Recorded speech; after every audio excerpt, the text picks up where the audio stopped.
जी जम्मू कश्मीर लद्दाख देख रहे हैं आप। मैं हूं आमिर हसन आप सभी के साथ। सीएम उमर ने आज हंदवाड़ा और उत्तर कश्मीर के लोगों को मुबारकबाद पेश की।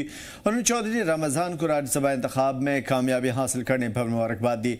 उमर अब्दुल्ला ने कहा कि चौधरी रमजान की जीत से अब जम्मू कश्मीर की आवाज़ एक बार फिर से पूरी सतह पे, मुल्की सतह पे सुनी जाएगी और कई साल से ये खामोश आवाज़ थी। उन्होंने एलजी की तरफ से बर्खास्त किए गए 2 सरकारी मुलाजमीन के मुद्दे पर भी कहा किसी भी बर्खास्तगी या फिर टर्मिनेशन का अमल हमेशा कानूनी तरीके से होनी चाहिए ताकि हर शख्स का अपना दिफा करने का मौका और इंसाफ मिले।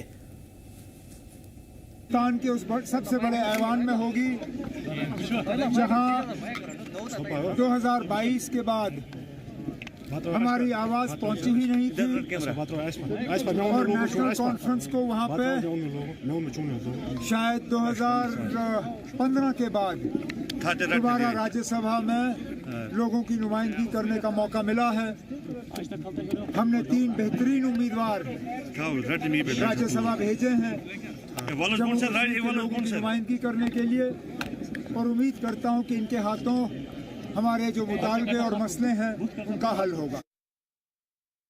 इस मौके पर मीडिया के सवालों का जवाब देते हुए उमर अब्दुल्ला ने सज्जाद लोन के नए इत्तेहाद की टूटने पर कुछ बोलने से मना कर दिया, लेकिन साथ ही आशिक साहब का एनसी में आने पर खैर मकदम भी किया। कहा कि उनका आना हमारे लिए सेहतमंद और फायदेमंद है।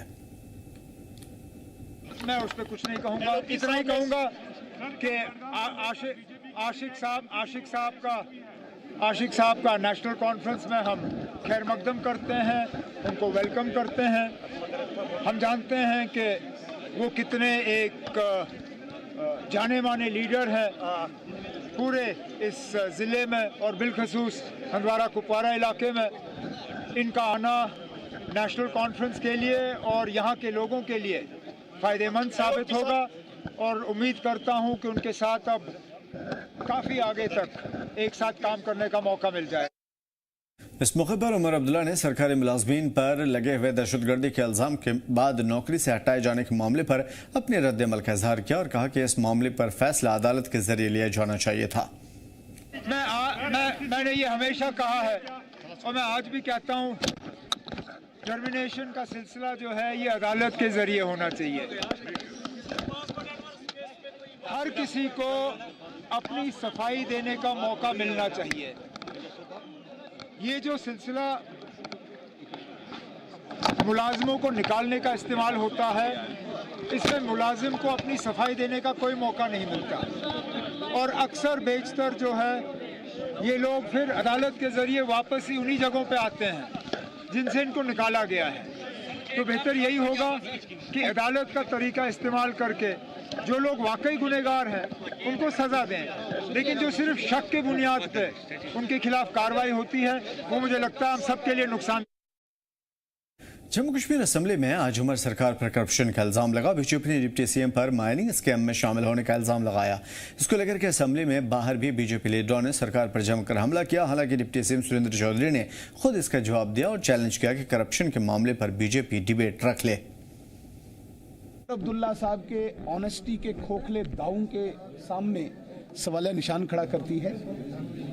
हालांकि डेली एक्सेलसियर ने एक ही डिवीजन अभी तक सैंपल लिया है, एक ही डिवीजन, और उस डिवीजन में इतना स्कैम, इतनी इरेगुलरिटीज, प्रोसीजरल इरेगुलरिटीज, इतनी फाइनेंशियल डिविएशन और विद एविडेंसेस कहा है अखबार ने कि ये धांधली हुई है, ये स्कैम हुए हैं।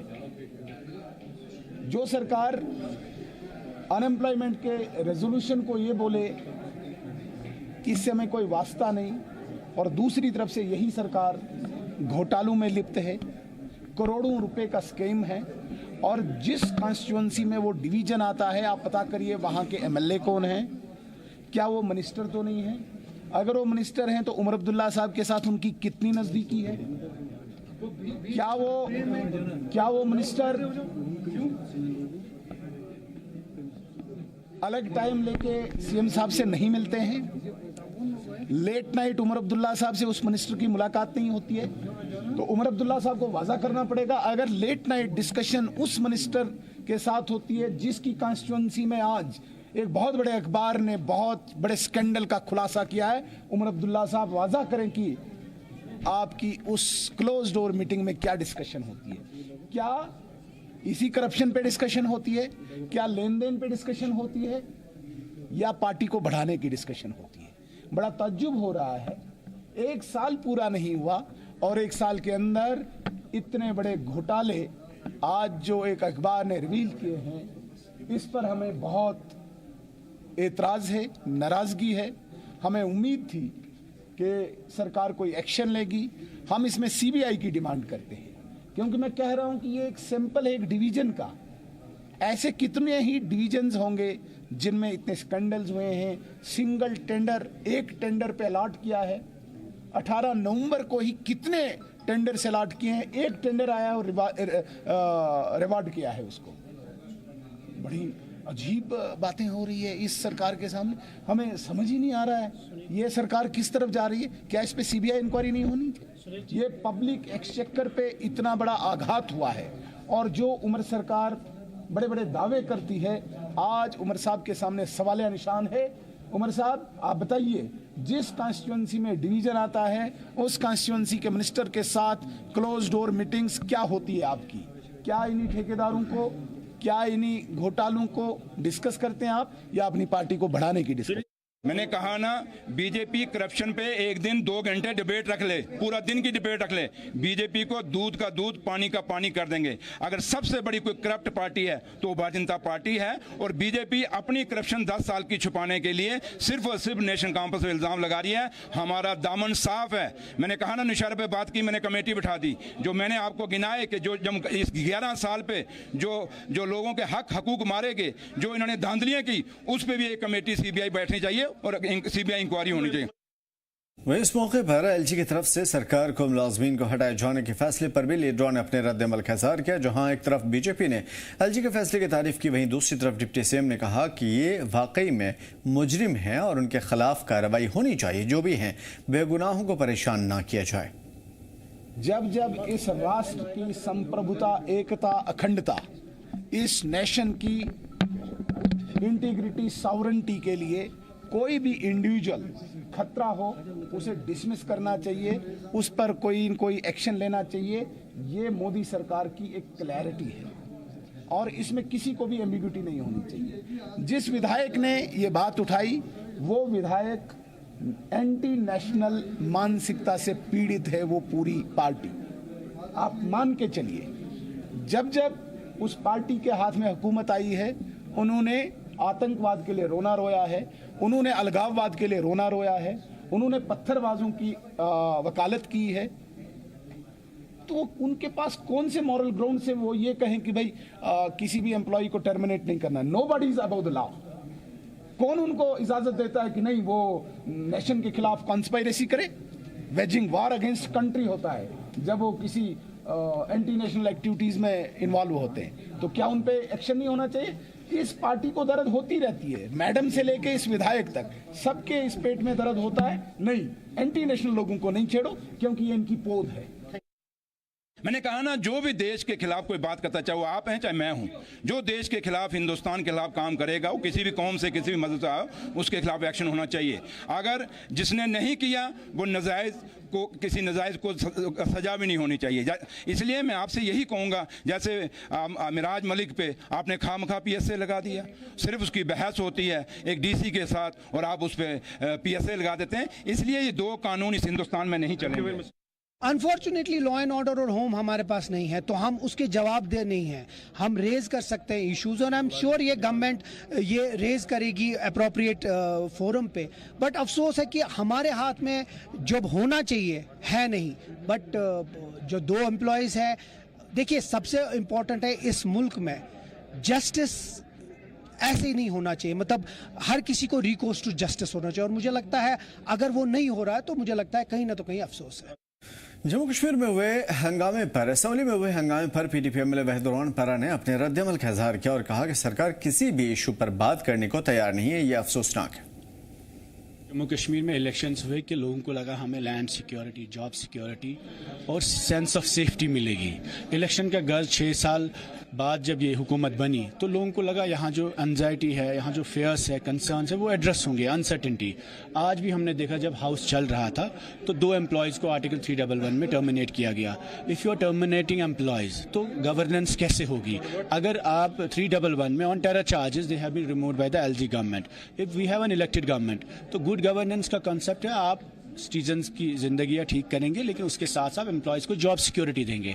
अगर यहाँ पर एम्प्लॉयज़ की टर्मिनेशन बदस्तूर है, अगर मकान अटैचमेंट बदस्तूर है, अगर नौजवानों पे FIR बदस्तूर है, तो सरकार होना और ना होने का फ़र्क क्या है? सबसे अहम बात जो सदन का है, जो असम्बली का है, जमहूरियत का है, वो कि लोगों को अपनी सेंस ऑफ सेफ्टी और सिक्योरिटी मिलनी चाहिए। I think there is no improvement on that factor. आप देखिए मीडिया के हवाले से कम्युनिकेशन ब्लॉकेज जैसा ही लग रहा है। उसी तरीके में आप देखिए जो लैंड के हवाले से PDP का बिल आया उसको BJP और नेशनल कॉन्फ्रेंस ने रिजेक्ट कर दिया हाउस में। तो आई थिंक आज भी यहाँ पर बेरोजगारी सबसे ज़्यादा है। और रिजर्वेशन के हवाले से हमने कई बार बात की, डेली वेजेस के हवाले से बात की। The most important issues the government is ignoring to talk about such issues. खासकर डेली वेजेस का जो मुद्दा है, 1 लाख लोग सड़कों पर है, परेशान है, और हुकूमत ने वादा किया, हमारी बिल की डिस्कस तक नहीं हुई।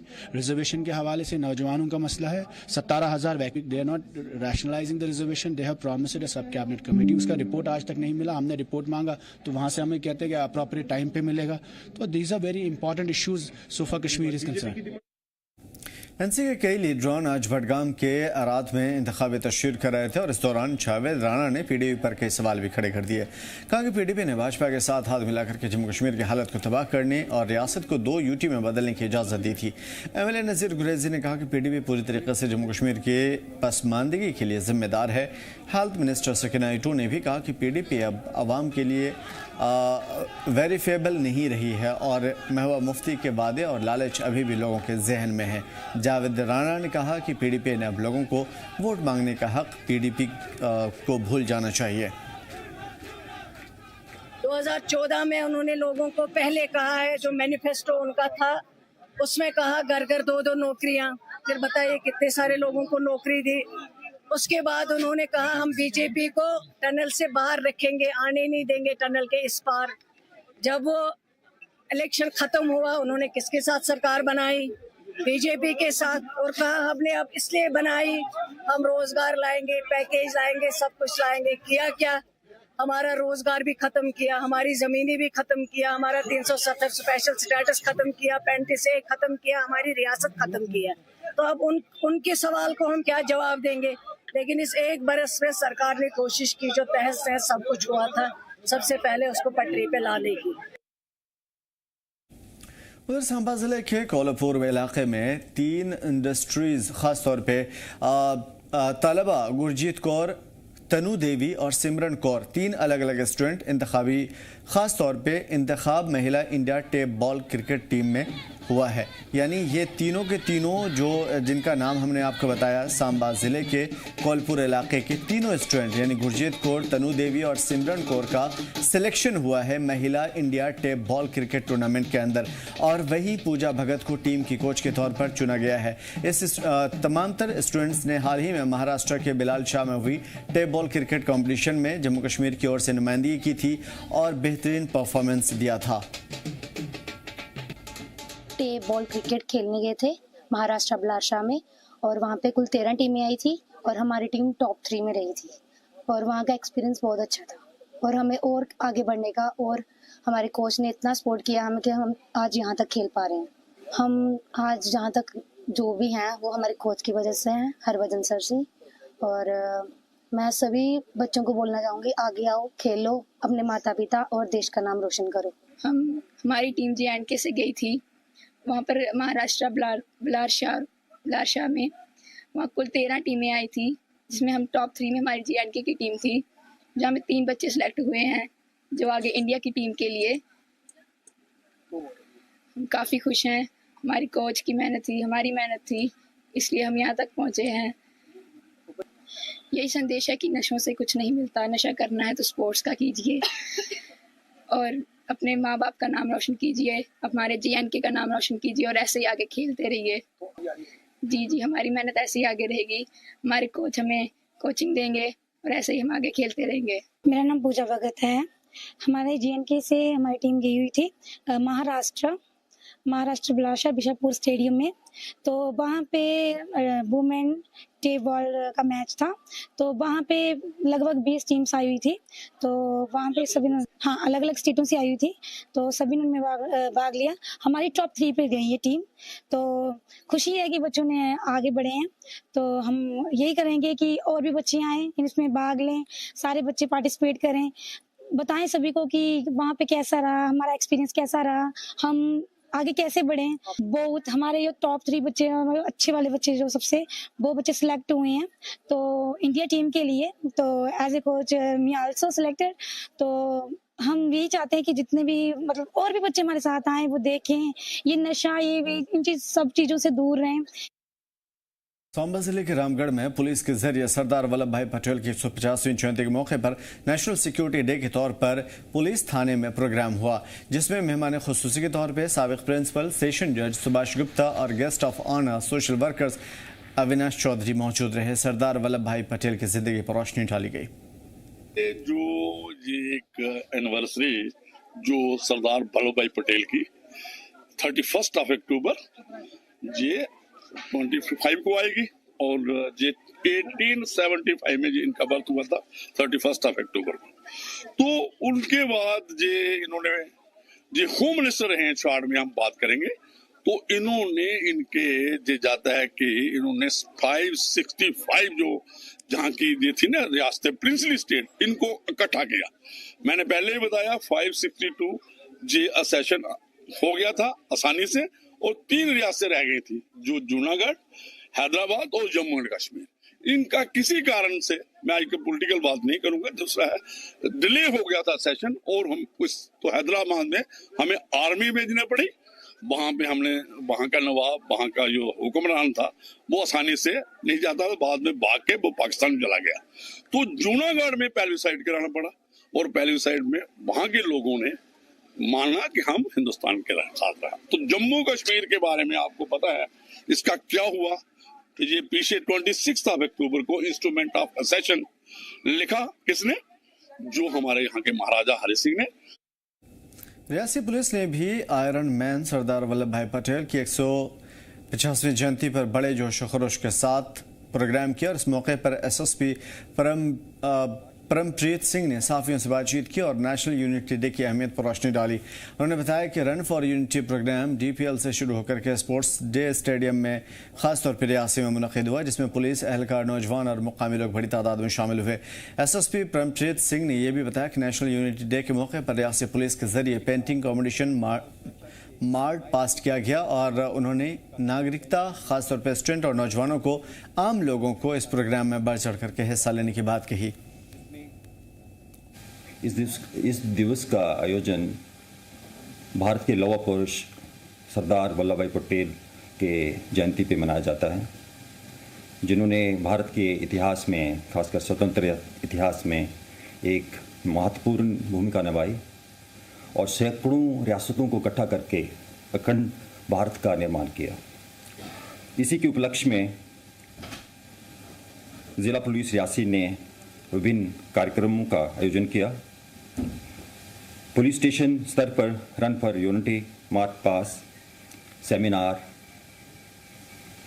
जागरूकता कार्यक्रम, सिंपोजियम, डिबेट कंपटीशन, स्वच्छता अभियान और बाकी बहुत सारे प्रोग्राम का आयोजन किया।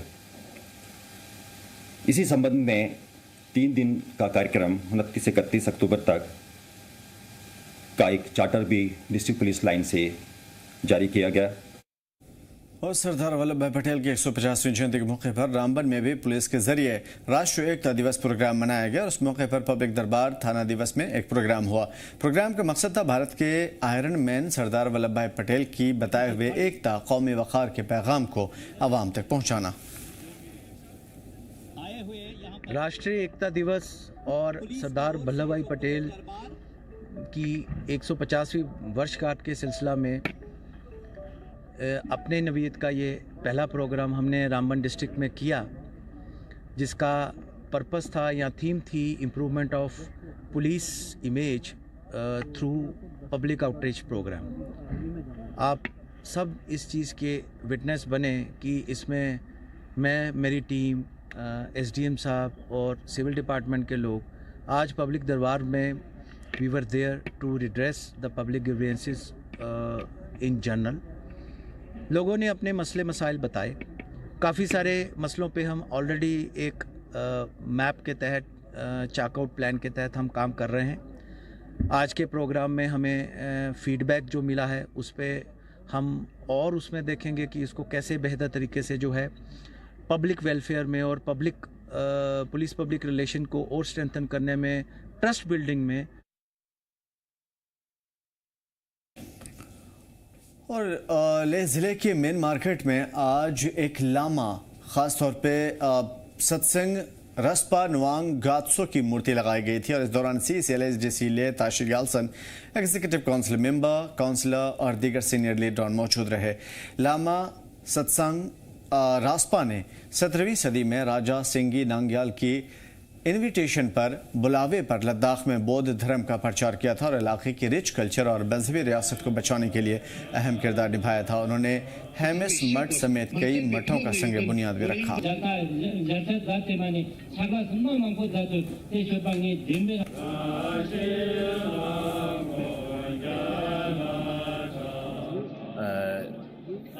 Happiness and also I will say my deepest respect to our what do you call it, our guru, His Holiness the Lama Skyabgun Taksang Respa, who is the spiritual head or leader of Ladakh, and also Lama Taksang Respa is a, we can say, is a spiritual guidance or guru of the king Singye Namgyal. As everyone knows, Ladakh comes from a very rich culture and history, and when we go back to Ladakh history, फिलहाल इस bulletin में इतना ही। हमें दीजिए इजाजत। देखते रहिए ज़ी जम्मू कश्मीर लद्दाख।